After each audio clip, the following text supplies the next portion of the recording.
Hey, it's Sean Fennessy, one of the hosts of the Prestige TV podcast. HBO's Barry is back for a fourth and final season, and that means I'll be back recapping the show with co-creator and star Bill Hader to dive deep on the themes, scenes, and major moments in the series. Bill will provide insight into how every episode was made and why it's ending. New Prestige TV Barry recaps will go live every Sunday night when the episode ends, so make sure you're subscribed to the Prestige TV podcast wherever you get your podcasts.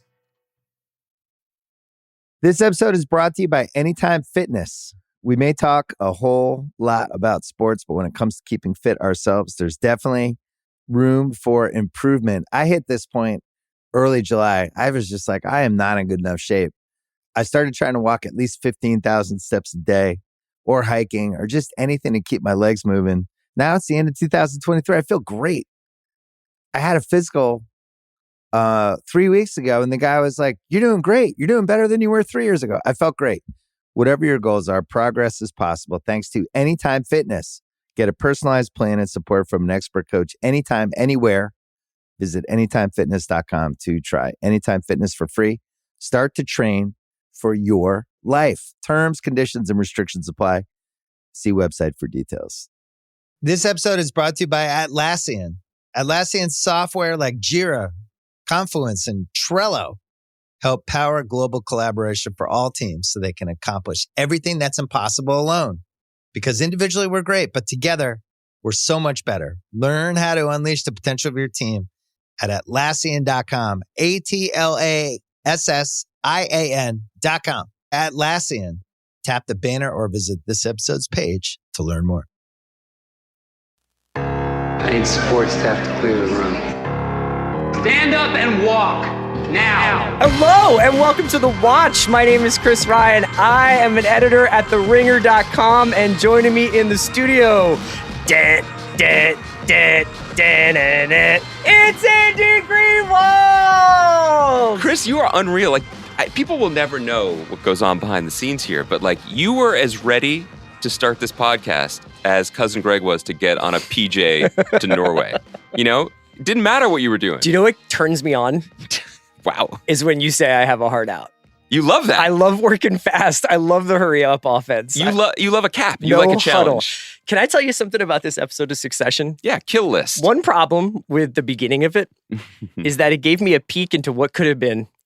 And I believe in slow TV. I believe in pushing the envelope and changing the paradigm. Mm-hmm. And if you told me that this episode, one of the last few episodes of this beloved series, was going to be Kendall Roy in the backseat of a car listening to the entirety of The Blueprint, I would have said, sir, would you like a motherfucking Peabody? You would have shifted tiers on your Max subscription off that alone. Off that alone. Oh my God. What a way to start. It was a pretty exciting start. There's a lot of needle drops out there, but this one got pushed right into my arteries. This one was really, really good to put the takeover. And almost ironic too, because that doesn't really happen over the course of the episode for Kendall. No, but he is doing what he loves best, fucking up his dad's company. What'd you think of the episode? I really like this episode. I feel like, 3 obviously was 3. That was Connor's wedding. Unbelievable, paradigm shifting, historically brave. 2 paradigm shifts for us. Yeah. Have we shifted the paradigm already? No, I said that 10 seconds ago. I said paradigm shifting. Oh, I don't listen. I was checking emails. But please continue. Sorry, I deserve that. It's fine. For the two plus years of COVID potting where my eyes would die because I was looking at Twitter while you spoke. It was amazing watching the light go out. I don't do that to you in person now. No. Yeah. So 3 was 3. I thought that last week's episode, the Wake episode, Honeymoon States, was pretty phenomenal on my first viewing. On my second viewing, I really admired it. There was a lot to like, but I realized so much of my emotional connection to it was really predicated on my God, what are they going to do now? Yes. It really was a shot chaser kind of situation with episode 3. In many ways, this episode, I already said the name, Kill List. Let me paradigm shift the name for you. Was the beginning of the new show, of what Succession is going to be for the rest of its run. And because of that, I thought it was thrilling. It had a lot of the shape of some of the historically best episodes, which is let's go to a party. Yeah. This was also a corporate retreat. There was a party. There were other scenes folded into it. A lot of quality time in PJs, on PJs. Sure. But in sort of Scandinavian modern structures. Did you see that in the background there was just axe throwing set up? Yeah. Like, just set up. Yeah. Just in case. I thought it was a pretty exhilarating episode that drew some pretty stark lines about what this show is going to be going forward. And, not to jump right into it, Sure. but Logan Roy's last words to his children, "I love you, but you're not serious people," is the most prophetic thing said on this show.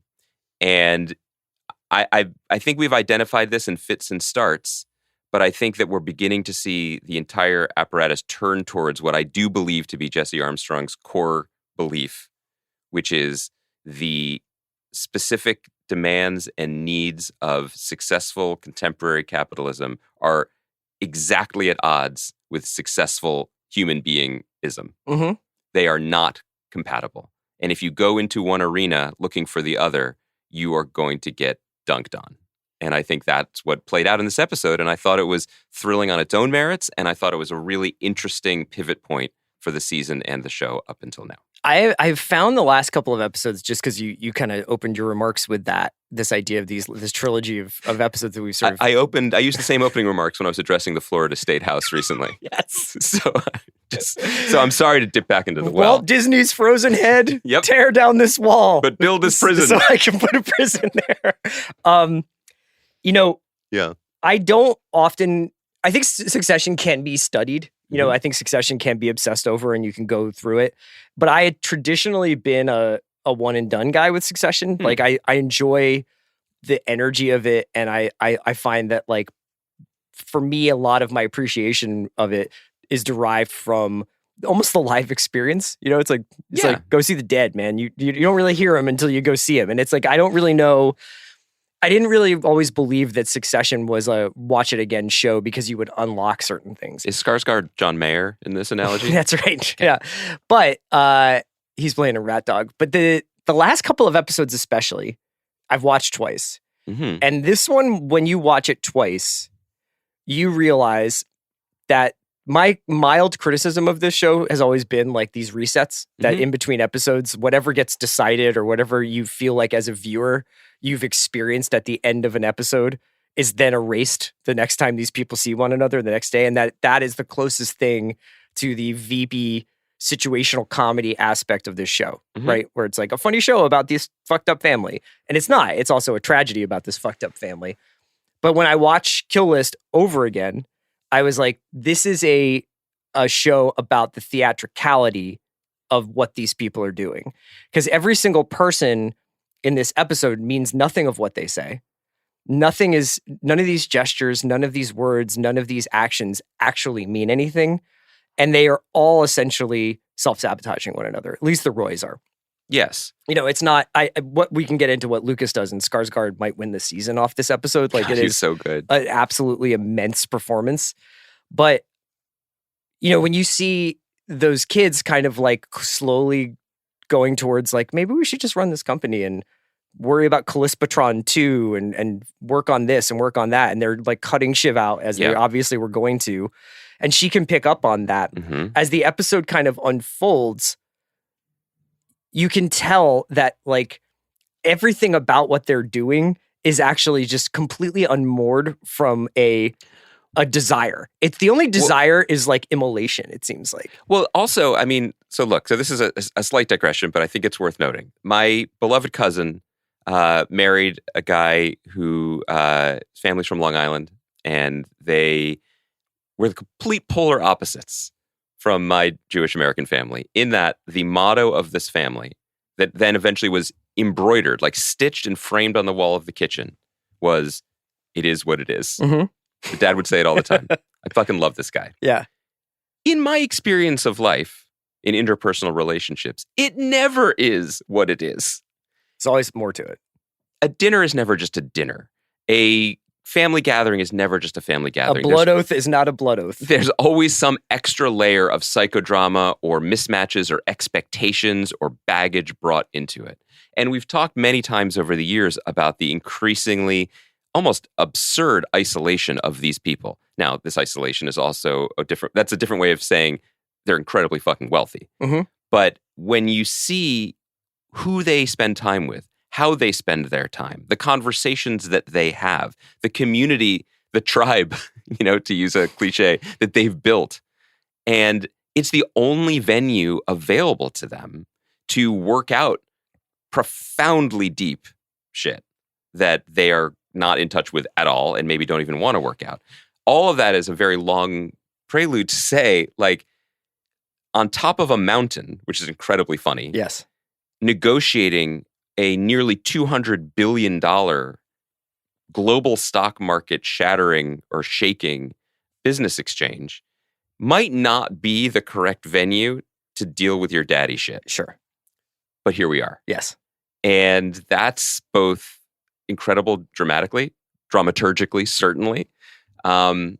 It's deeply upsetting and disturbing emotionally to see the way that it plays out and how it is responded to, because everything is a provocation. Everything is a game. Everything is a get, even though I think that I don't think that these people want to be doing anything else but what they're exactly doing right now. But you can see that, like, it's so funny because you sometimes I was like, oh, if this show went on for 6 or 7 years, would there ever be just like these people running ATN, the newsroom, or actually starting a media company or something? That's not what they want to do. No. What they want to do is to be in this perpetual deal state where they are being pursued. It's all up to them. It's all about them negotiating. And this entire episode essentially is a negotiation. I agree with that. But I also think that I think that the view of the show is that anyone who does this with their lives is profoundly broken. Mm-hmm. I mean, it is deeply cynical about business writ large, right? Matson, who we will talk about soon, is pretty janky as a human being, right? But much more quote unquote serious in the way that Logan Roy would refer to as serious. Right. Right. I think that you're right that the Roys want to be in the mix because it makes them feel alive or makes them feel close to something. But what's disturbing about this episode is what it makes them feel close to, because I don't think there's any victory for them. I don't think there's anything there's no golden chalice or medal or anything that will fix the problem, right? Like on that mountaintop, there are 3 individuals with 3 completely different and almost incompatible goals. Oh, yeah. Matson wants to buy a company and strip it for parts, and he wants to win, right? Like he has kind of like incel gamer vibes. He just wants to crush. Kendall wants to do a good job with his father's legacy and make his dead father proud of him. And Roman wants his father to love him. Yeah. And only one of those goals is achievable via funicular, Yes. And I think it's worth mentioning because while Matson is the sort of guest star of this episode, I think this is weirdly a Shiv episode, even though she's not in a lot of these major scenes. And so I rewatched that outdoor negotiation. So there's 3 negotiations that essentially happen. There's the first one where Kendall and Roman go into that sort of windowed layer that Matson's sitting in. Force majeure. Where he's dressed like he's wearing museum. Like Fear of God meets Patagonia. And that's when he kind of trumps our sympathy card by revealing that he discovered his father's body in a BMW. With the motor running. Yeah. And they go through the first iteration of this deal where he reveals that he wants to buy ATN as well, and that he's going to give them whatever it is, 187 per share for it. And then they come back out. And at this point, Shiv's essentially outside of it. The second negotiation happens at this sort of outdoor lunch that they're having, where impromptu, they begin talking with Matson again about ATN and about the valuation. And when that's happening, Shiv is sitting sort of in the background of the scene. But crucially, like the camera, they cut to her several times as she obviously looks on in awe as this guy does what her father did, which is behead her brothers. Yes, just make them small. Yeah, and every one of these kids just wants their father to reappear. Kendall wants it when he's looking at that multiple desks that he keeps encountering where his father's not sitting. Roman is candid about it, where he's saying, what would dad want? Let's finish dad's breakfast. Let's keep dad's heart and soul alive. He also looks at photos of his father's dead body dressed up. Yes. He's the only one who looks at that. So Roman's explicit in what he's trying to do. And Shiv obviously is almost like trying to basically like become Logan in some ways, because she's seeing in Matson that he's like this alpha who stands over her brothers, that they're not serious people. Yeah. Do you think that by the end of the episode, and this is always like kind of a fool's errand, do you feel like Shiv has like ascended into some higher plane, or do you think that this is just like another kind of slip on the banana peel moment for all of these kids? The Shiv piece is an interesting question. I think we gave her short shrift last week. I think we didn't talk much about the pregnancy. Yeah. And how that impacts everything that happens after. And how it impacts her cocaine intake. Well, it reduces it. Yeah. So yeah. That's a plus. It's hard to read. I think, obviously, one of the most significant moments in terms of her character in this episode was when Matson is like, you have a big piece of him. Mm-hmm. You have we can joke. That's the important thing. And that's something that I think, is it Carl or Frank, one of the graybeards says in the beginning. It's like, your father would often begin with a light, a bon mot, a joke, if you will. She can do that. She can hang. She has her hand on the thermostat in terms of the type of conversation, whereas the boys just really only go in one direction. Does she come alive for the first time this season when the gloves are off with Tom? Kind of. Mm-hmm. Everyone has like, every actor, even the best actors, have like the one or two moves that's just like, that's what they're best at. And Sarah Snook's like getting punched in the mouth face, metaphorically speaking, sure, is astonishing, when she like realizes they're playing with live ammo in this moment. And he's like, you have fat earlobes or whatever. And she comes alive, and she finds him appealing in that moment. She likes who she is again. She's an alpha again. She's not just on the sidelines. I guess a better way to phrase my question would be, you get to the end of episode 4, mm-hmm. and clearly I think you're left with this idea that Kendall, seeing his name, recognizing something where his father at one point thought of him. Yeah. And maybe even loved him or whatever. Maybe, yeah. Has put air in his balloon, and now he walks out of that room, and the last thing he does is blackmail Hugo, which is a very Logan mm-hmm. thing to do. And then at the end of this episode, on the end of Kill List, Shiv doesn't tell them about Matson's obvious problem with female underlings. Mm-hmm. She gets on the phone with him while they are kind of like get sort of suplexed by the fact that Matson bid out their like attempts at keeping the company, mm-hmm. and then takes a picture of them, invades mm-hmm. their privacy, mm-hmm. breaks the family seal, so to speak, mm-hmm. and kind of aligns herself with Matson, and then goes and starts throwing her weight around about firing Sid, keep Tom, we're gonna maybe step in and get out of the Mencken business or whatever.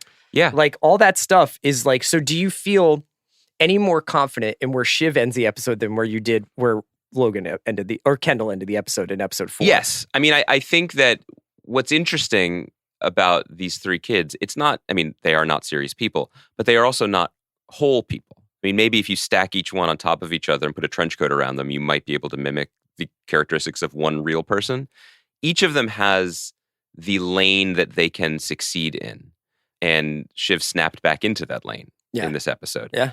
The thing about Kendall in the episode is he is not, and we can debate this more specifically, but like, to me, there's nothing particularly reckless about what he's doing. It's just that the reality of the situation he inherited does not line up with the fantasy he's been carrying for much of his adult life, if not before, which is he wants to run Waystar Royco. Yeah. He wants to run a media empire and be the equal or greater than his father. He does not want to wrap up business, turn off the lights, and lock the door behind him. No, I mean, they seem excited about the idea of going $200 million over on a Transformers movie. They keep saying, well, it's like a sleepy troll, but what's no, the difference? It's a sleepy robot in a cave. Right. And it sounds like Optimus Prime when he's like, you have awoken me. What was the one when Eva's like, I've seen this or something? He's like, thanks for the link. I watched it. Yeah. I watched it. He just wants to run something that isn't there for him to run. I didn't think of it as like a big like 180, like I just need chaos. This wasn't like second term Bill Clinton, just like where's the action is the juice. Yeah. You know what I mean? Yeah. I appreciated that, but at the same time, like that's just not what the job is. And it's so funny that way Madsen's just so clinical. He's like, my business here is to make you rich. Like, Yeah. that's all this is. So, in a way, the Swedes' extreme anti-sentimentality, great to see Oscar in the flesh, by the way, better than I imagined, is appropriate. Yeah. This is what it looks like when people behave the way Shiv claims they were behaving in episode 2, right? Yeah. Like, this isn't personal. They don't need to like each other. And what was so interesting with Roman's freakout, that wasn't, I mean, we could talk about that last scene. This wasn't stagecraft, even though he kept saying, like, it's a negotiating tactic. Like, that was unhinged. It was an outburst that he could say, I can just write this off as a negotiating tactic, but like the three of them all know it wasn't. And he lost himself. Yeah. Which is something that and that's Roy's why Matson was don't like, you're do. fucked. Is like, you lost. You know, you may get a higher price or you may get your company back or whatever. But in terms of the arena that we're in, Yes. you are the loser. And that's what was so interesting about the final twist that I respected so much, because I can't imagine I was the only one that was surprised about the phone call that comes on the jet on the way home. When he says, you're fucked, you've lost, you know, like Game of Thrones brain means like, oh, you've slaughtered his family? No, it's not that. He's What he's sussed saying out what is, they wanted, and he's not going to let them have it. All you want is another chance to string this along and get your daddy to love you. And no, I'm going to pay more money to rid you of the illusion that you can do that. Right. I'm going to pay more. And I'm going to steal your sister. I'm going to make you so rich, and I'm going to let everyone else know. I mean, that's the other thing, the celebration on the plane. They are being heralded. They've done a great job. That's what was so funny and savage about the episode. Because up to that point, right? I mean, I know you probably laughed at this too, where they're like, we're doing a great job at this for 24 hours. I know. They're like, man, this really feels good. That's the thing I love is that, like, they literally, you could say that this is like kind of crazy making to watch, or that you know, maybe the through line feels jagged. And I have said that before, but there's something kind of hilarious about it. As soon as they ever get what they want, they just spin and turn. They're miserable. Way. Yeah. If they have the hundreds, they want to run a Pierce. If they have Pierce, they want to merge Pierce with ATN. If they have ATN, what they really want is all of Waystar and running Callispatron reshoots. That's the problem. Not the problem, but that was something that was a little not confusing, but it was convoluted almost to understand the gravity of the show up to this point, because it's a comedy. It's often a farce. The behavior of the kids and the underlings is occasionally borders on the ludicrous, like blowing up satellites, although that happens IRL now, as we learned this week. Yes. So what sometimes made that hard to square was that the company was not a laughingstock, that the company was still a legacy, huge footprint on the earth thing, and that was because of Logan. You take him away, there is no seriousness of purpose whatsoever. It's everyone scrambling for the golden parachutes, and then these kids fucking it up, you know? And what did you think of, there's a couple things. Like, no show has ever done this, and I don't know what show will ever do it again, but just the minutia of the travel.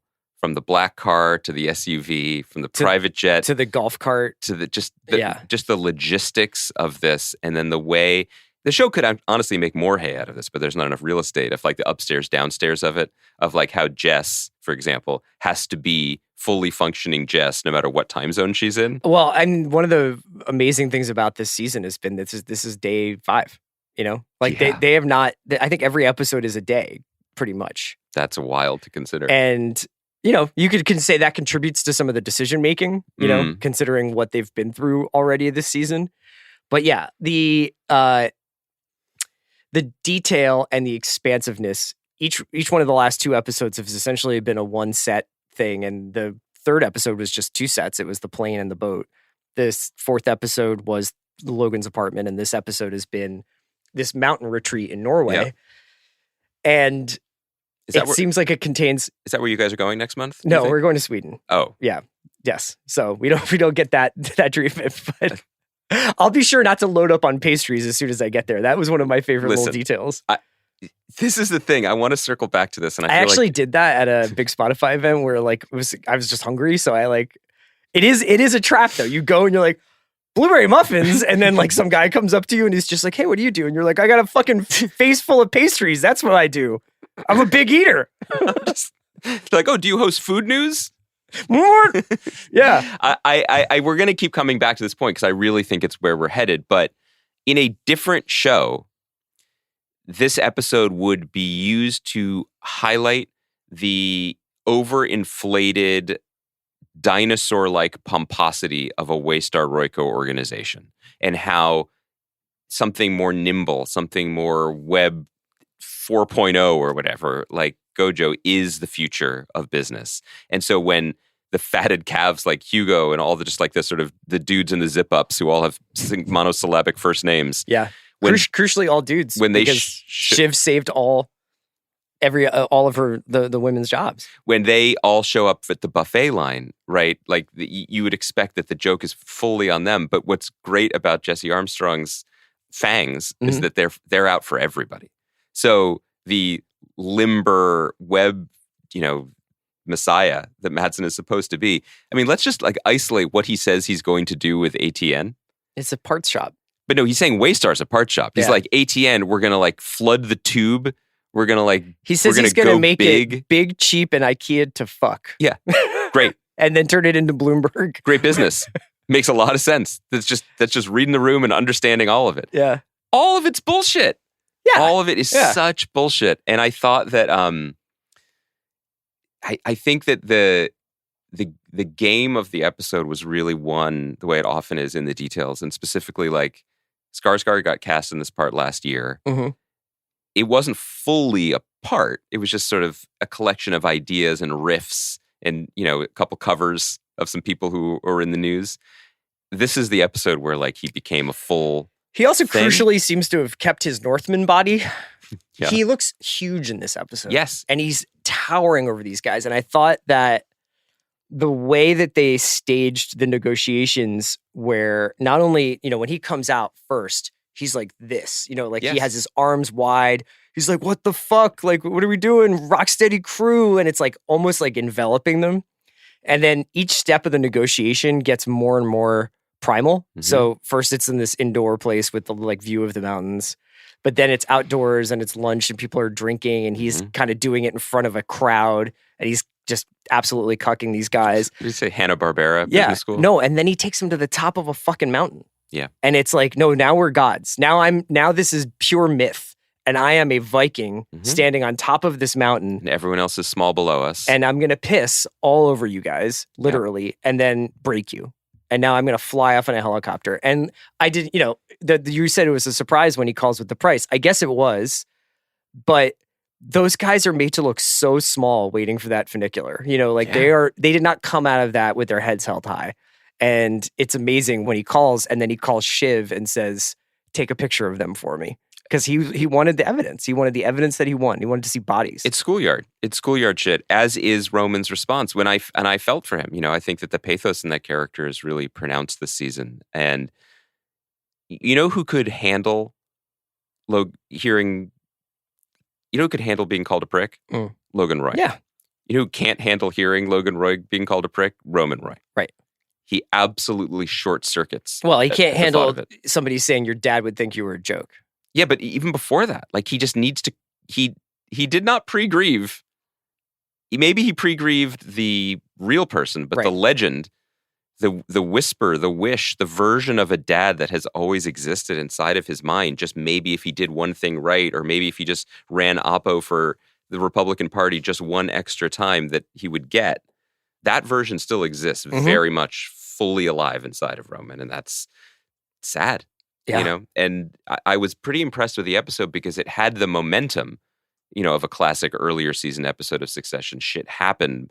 There was a kill list. There were tons of great jokes on the margins, but like it held space for that just reality. And if this is where it's going, like you're talking about the way those kids pivot time and time again. Like they are running out of moves. He just threw so much money at them. They're pinned down now. Yeah.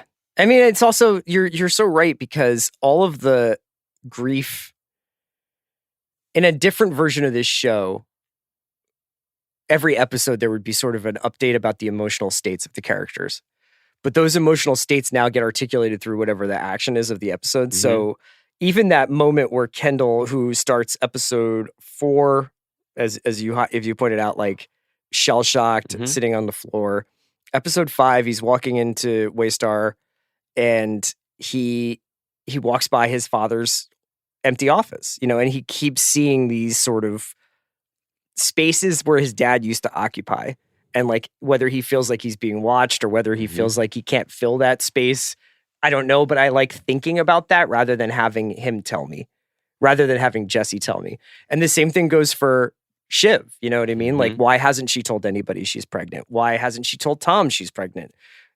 What does she see herself as? How aware is she that immediately after everybody's swearing on their father that they're going to keep each other together, she feels completely cut out? Is it because she's not in on the conferences, she's not getting put on schedules, or like it's just you're left to think about that? But I find that action way more interesting than having it all told to me. I also think, speaking of things that are not being told to us, I mean, this show exists very, very, very much in a savage patriarchal world. Like that is not that is not a challenging observation to make. I mean, Shiv with another, like, you should just do a catch and kill. Like, So her being pregnant does not track. I mean, think about the way they talk about their mother on this show. Right. Think about the role of any mother on this show. I mean, Jerry is the only other like lead female character who has stature and agency in this world. And then remember what happened with Roman, and then remember she was about to get pushed out. I mean, this is a family and a business that literally threw women off of cruise ships, So you correctly pointed out last week the timeline of bringing Shiv in, to the power structure was what, like 8-10 months, which is conveniently the term of her pregnancy.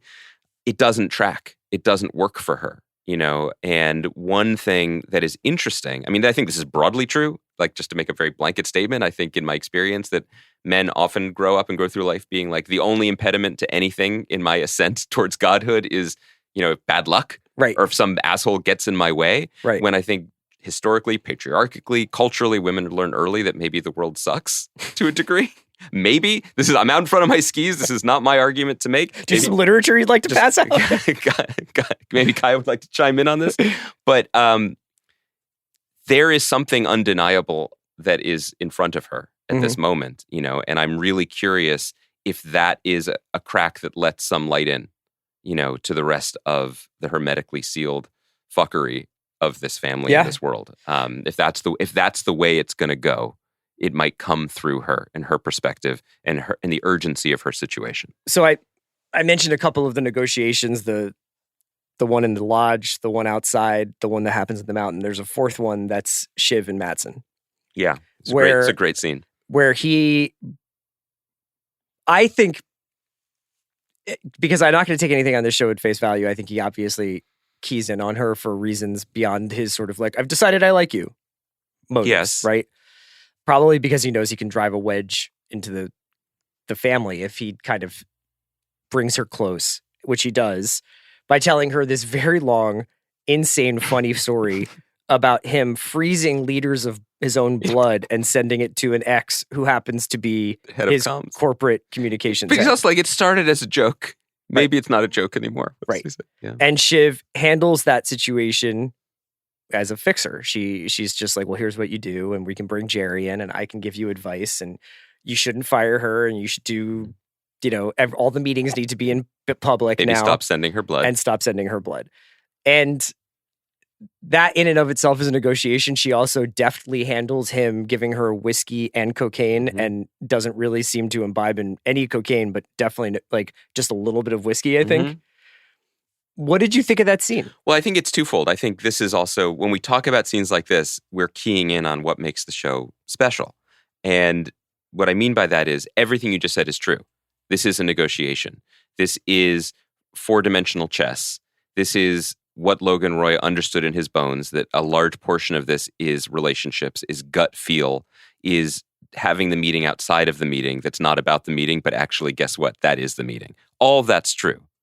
But also, Lukas Matson, is another broken, lonely boy who needs a mommy and wildly overshares his fuck-ups and his personal foibles because he wants someone to tell him it's going to be okay. He says he has a hard time with boundaries and everything. Yeah. He does say that. So, and he spills it all to the closest woman. That's just what he does. So, in lesser hands, that would all feel a touch convenient. the addition of the line, like, I have boundary issues and now I'm going to give you power over me while I use you to my ability as well. But the show is pretty skilled. And I think it has a very strong, I mean, obviously it's extremely skilled in its writing, but I think it has a earned trust track record of saying that, you know, let's pull back the curtain. Let's go onto the yachts and the PJs and into these retreats. And guess what? These dudes suck. Yeah. These guys are fucked up. Right. They're not gods. They're not Vikings.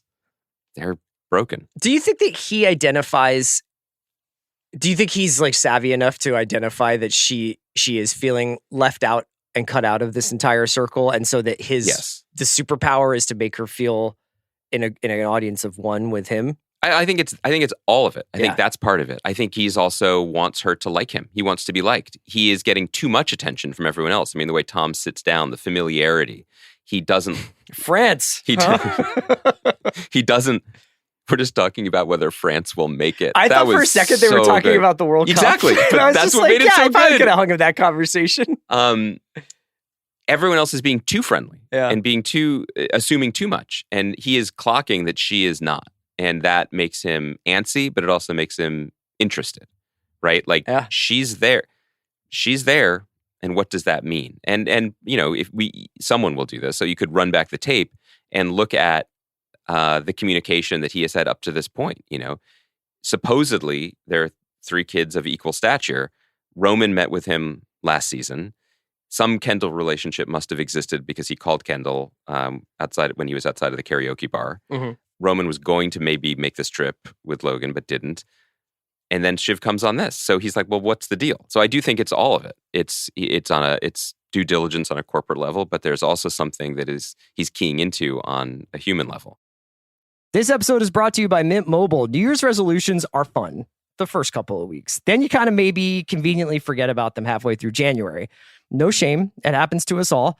But this year I have a foolproof plan, at least when it comes to saving money. Just switch to Mint Mobile and you're done. Goal accomplished, because for a limited time, their wireless plans are $15 a month when you buy a 3-month plan.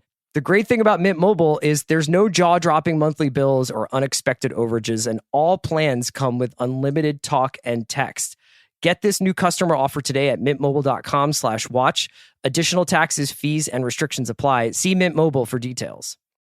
This episode is brought to you by State Farm. You might say all kinds of stuff when things go wrong, but these are the words you really need to remember. Like a good neighbor, State Farm is there.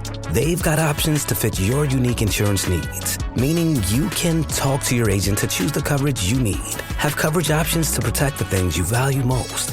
File a claim right on the State Farm mobile app, and even reach a real person when you need to talk to someone. Like a good neighbor, State Farm is there. If you went on a road trip and you didn't stop for a Big Mac or drop a crispy fry between the car seats or use your McDonald's bag as a placemat, then that wasn't a road trip. It was just a really long drive. Ba-da-ba-ba-ba. At participating McDonald's. TaxAct knows you don't look forward to taxes. TaxAct doesn't even look forward to taxes, and TaxAct is a tax software company. It's basically TaxAct's whole thing. If TaxAct did things over, maybe TaxAct would end up teaching kindergarten or leading fly fishing tours. But that's a different story for a different ad. So why don't we just agree that taxes aren't fun, but you still have to do them? TaxAct's filing software can help you do that. TaxAct. Let's get them over with. Should we do a couple of just like teasing out threads here? So one is that the one person who very notably did not get retained in this merger and acquisition is Hugo. Right. Hugo, obviously. Potentially. This is all speculative. That's the thing. Yes. Is like, I guess that's my first question is if the deal falls apart in the next episode or in the first 5 minutes, the next episode, are you going to be like, huh? No, because I mean, the deal's not going to get, is the deal going to get done? I guess we don't know. I mean, that would be funny if it was like the deal is that Matson because Matson is the embodiment of Logan Roy in the digital age, that he would just take over this company. I think, so we're at a disadvantage because we have a screener. This podcast is going up Sunday night after the episode. Presumably, if you're listening to us, you saw next week on. And so there might be some business that Well, but I'm not even suggesting like I guess that's so I suppose it's a really limited idea of like looking at it, but like, what happens if this deal falls apart next episode? Will you be mad? My guess is either the next week or the week after is the ATN episode. I mean, I think we know from the election. The election's coming. It Yeah. keeps getting teased. We know from the midseason trailer that Justin Kirk is returning as Republican candidate Mencken. Mhm. This is all in play. There's some stuff that hasn't exactly been on the up and up with regards to the, their siloed Mencken news seems division. dialed into their editorial conferences in the morning. Yeah. I would say that for as much as Succession succeeds by not being one-to-one ripped from the headlines, there are some things that are really juicy from the last 2 years that are worth keeping in mind, such as Fox in our real world, such as it is. It's a simulation, but we'll save it for Thursday's pod. The Fox News in our world called Arizona for Biden, thus, adding to Disappointing Carrie Lake. Yes. profoundly. Yeah. But but justice she'll rise in the end, right, buddy? How's the bundling going?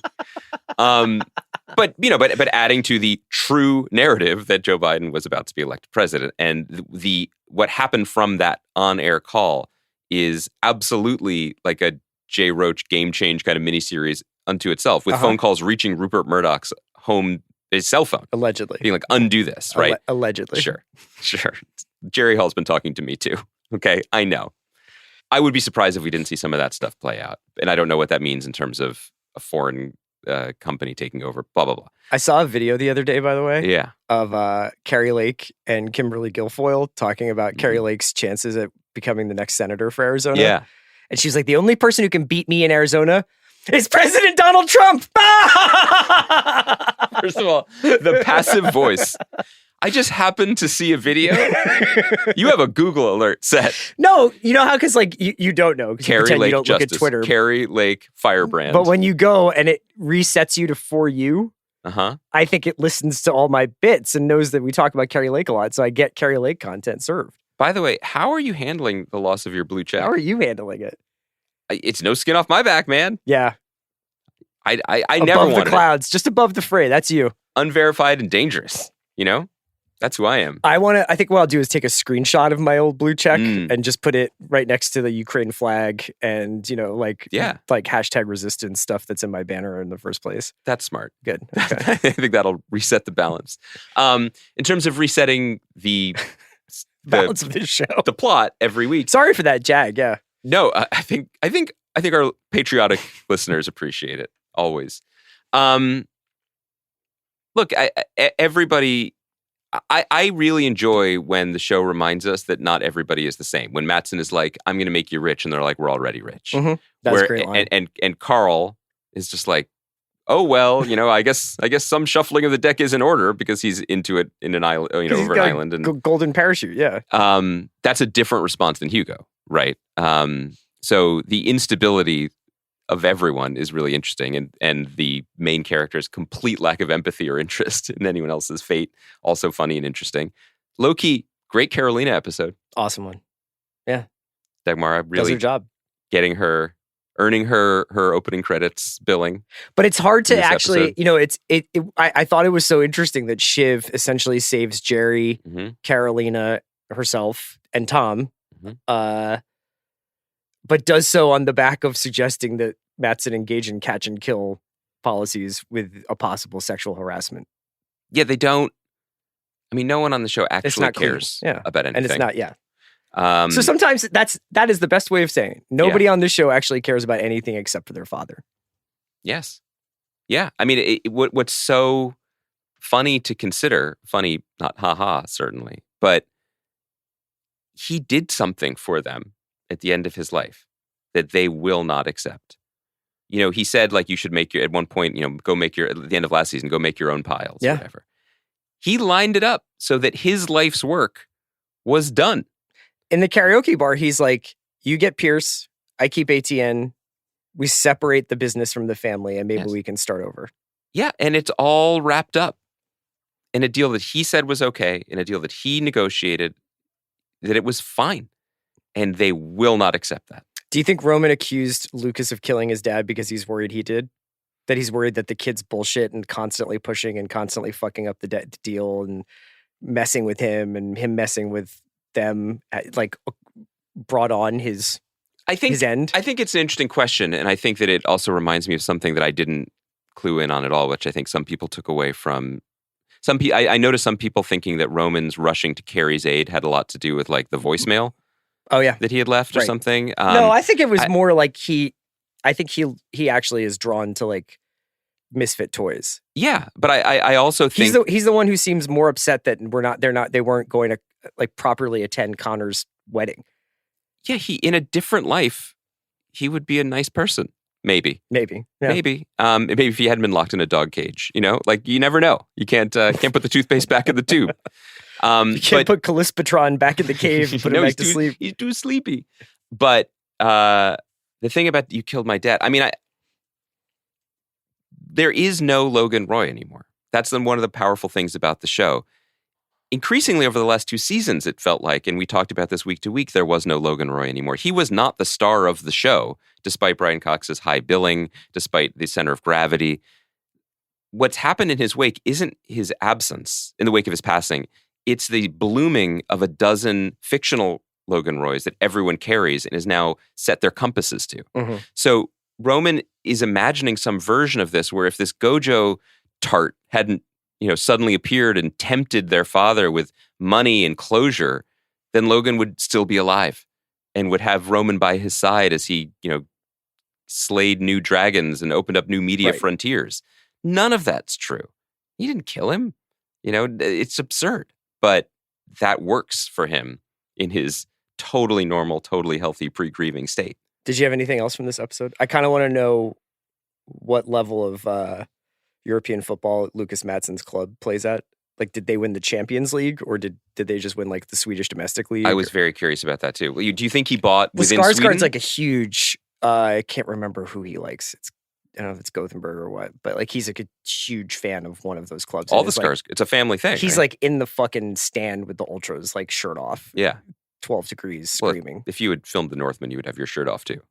That's fine. Yeah. We're not doing TikTok, right? Chris's shirt is off now, and there is an HR issue.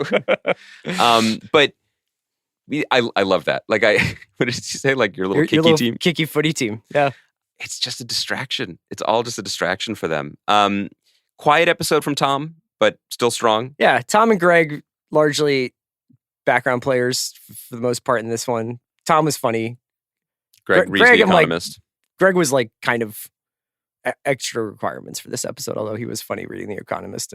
Well, the Greg thing is interesting because, one of the reasons the show I think has been so nimble and successful is because it continually writes towards what's useful and what's great. Mm-hmm. And, if you take a character like Marcia, who did not serve much purpose dramatically, so she was gone.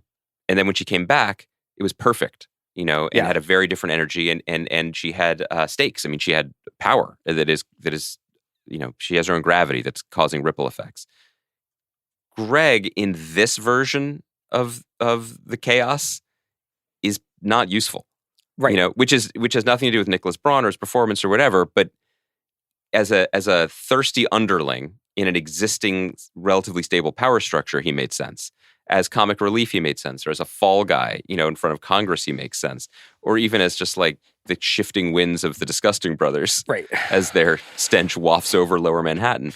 But in this version, like how many episodes can we have him coming up being like, you were the Quad Squad? Yeah. And then being like, you're a joke to us and we don't actually love you. And then calling him over and having him leak something important. That's his... That's essentially what he's doing. That's purpose. But narratively, I would say people who bought the Greg stock on FanDuel, you know what I mean, might be questioning it.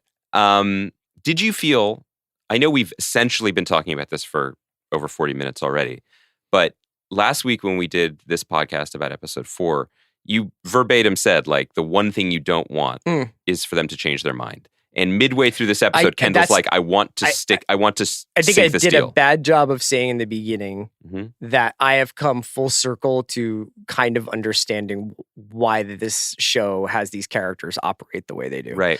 And I think it's well within my rights to sort of be like, are you just bringing these people back to zero because it's more fun to watch them fight than it is to watch them?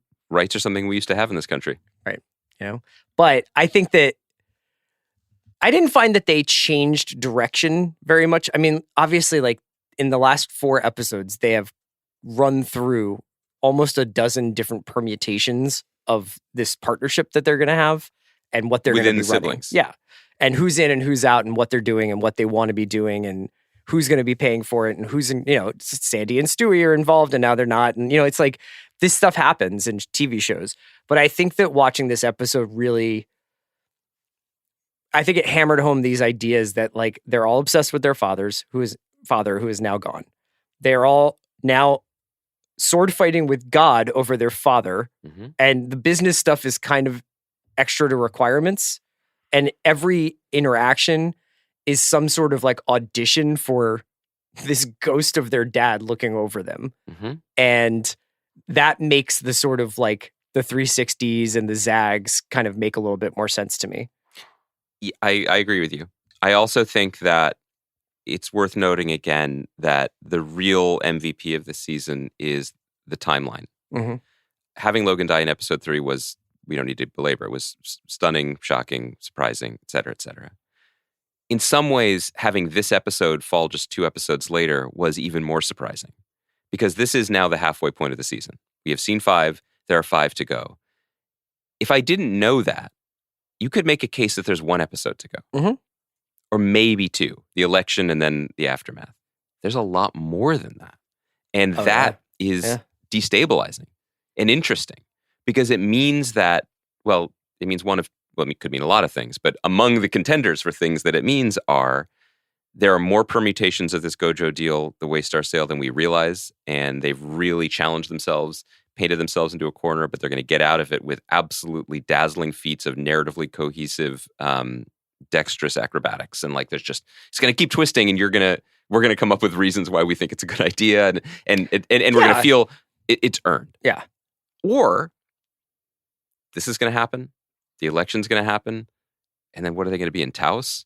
What are they going to be? Yeah. Who are they going to be? Is this show really going to strip them down to the bolts and make us look at them and make them look at themselves? That's wild. And that would really be unexpected. I think the timeline is a good point about how they've paced out this action over the course of the season. And I think time is a really important thing to keep in mind where this is only a matter of days since Logan passed away. Mm-hmm. And this is a show that has in the past been like episode stops and then 3 weeks later or 3 months later or whatever happens.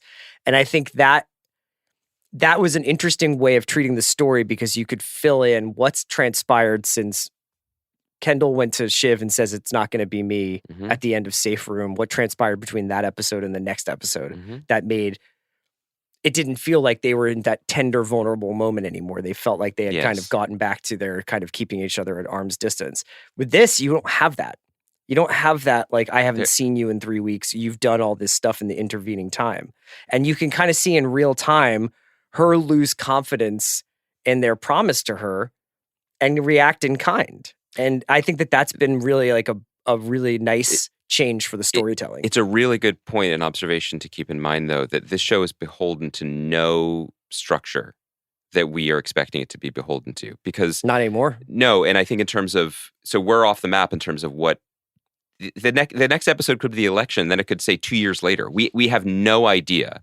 And I think that's really interesting because like the conversation that I had with Bill the other day was about like the Pantheon shows and how this relates to them and whether it's equal to them or et cetera, et cetera. If you think about 2 of the shows that are on my Rushmore and many people's probably, actually not, I said they weren't on my Rushmore, but in the Pantheon, in the conversation, Mad Men was, but also Breaking Bad. Completely opposite relationships to the space between episodes. Breaking Bad was breathless sprint straight to the bottom. Yep. And everything led to everything else. It was entirely based on cause and effect. And those guys were crowd-pleasing, dazzling, tightrope walkers it had momentum. Of that shit. Yeah. Mad Men almost confounded that expectation, where an episode would be like, I guess it's April 1970 now. Yeah. And now they're working with Jaguar. And then the next episode would be months later. The summer was over. And I love that too. This show has done versions of both and it can do versions of both. Yeah. And we're just, I guess this is a broken record to say, like 5 episodes left for Jesse Armstrong to make the show that he wants to make and tell the story he wants to tell. I think the one thing that's different among many, that's different about Succession from those other two shows is that for the most part, every single episode is about what happens when these people are together. Yes. And Mad Men was very traditional in the sense that it would be the A plot, and then there would be the B plot, and then there would be a C plot. And then Don would be missing in California. And then there would be some thematic harmony between the three stories at the end, and we would all write our recaps. But this is much more based... Did we? I don't remember yours, but go on. I was recapping a Hornets game at the time. But I think that this show needs to have the tension of these people being in the room. So how many more times, if they completely fuck one another over this thing, how many more times are we going to see them in the same room together? That's true. Will they ever break away from that kind of like family reunion structure? And buddy, like all great shows, that meta observation about the structure of the episodes is baked into what we're seeing on the screen. Meaning, they don't want to give up the promise, the impossible promise of their father's love. They don't want to give up on the sense of becoming business titans in their own right and making their own name. But they also don't want to give up the reason to all be in the room together, calling each other fuckheads. You know, they just, that would be death. That's right. Because there's nothing else. Yeah. Did you notice, like, in that opening scene where they're like, we're really good at being CEOs for 12 hours, and they're like, everybody, fuck off. Like, that's what you're supposed to say. They had read, like, Logan Roy's Business Etiquette for Dummies. Doesn't really work. Nope. But I do want to see Close Patron. Yeah, so look, you see a lot more movies than I do. You know, just broadly. Like, do you think this one's going to be worth it? Because Avatar, it's the second one, so it kind of has that Empire Strikes Back vibe. Oh, it's Close Patron too. It's a trilogy. Yeah. I mean, sometimes movies with bad reps like Avatar turn out to be big successes. Yeah, that's true. So it's possible. Yeah, and maybe somebody finds out Close Patron is their father. Wow. Well, baking daddy issues into all this would be good. Greenwald, great to see you. Should we do a little end of show housekeeping? Just because there's a lot of... If there's somebody here, the 56th minute, who wants to find out what we're doing on Thursday, go for it. I think people should be checking out Mrs. Davis on Peacock by our buddy Damon Lindelof. The first 4 episodes Tara are Hernandez. Up. Yeah. First 4 episodes are up. We're going to be talking about that. I think people listening to us, some of them may have watched Barry. I thought the episode of Barry tonight was perfect. And I think that show is fucking mind-blowing. And we'll talk about that soon. Sure. And, we got Top Chef. And there's just other stuff we just haven't talked about. I gotta watch Beef. Dead Ringers is on Amazon with the goddess Rachel Weisz. I want to see that. Yeah, I love your feel? enthusiasm. Boy, going on Bill's show, you're back. You're back into TV criticism. Well, look, here's the thing. The strike's coming too. That's the big one. Maybe I should do more podcasts. Yeah. You guys pay me by the You're going to be on the picket line watching fucking Beef on your phone. That's fine with me. I'll be out there with the creators of Beef. Yeah. I didn't meet them last time they were here. Dead Ringers. There's that Drops of Gold, the Japanese-French wine show that I talked about for 20 minutes. That's on now. When did you talk about that for 20 minutes? Was I not here? You were checking your email. You were here, but you were was I in England for that one? No, you were literally in this room, but you were like, I haven't seen passion like that from you since the 2008 Phillies. Okay. You're like, that tracks. That does sound like something you'd say. The Diplomat, Gary Russell. On Netflix, the Netflix Corporation. What are we going to do? Watch television, talk about it. It's what we do for a living. When we're not on the picket lines. Kaya, thank you for producing us. Thank you to everybody for listening to our Succession recap. We'll be back on Thursday talking a lot of Mrs. Davis. Everybody have a great week.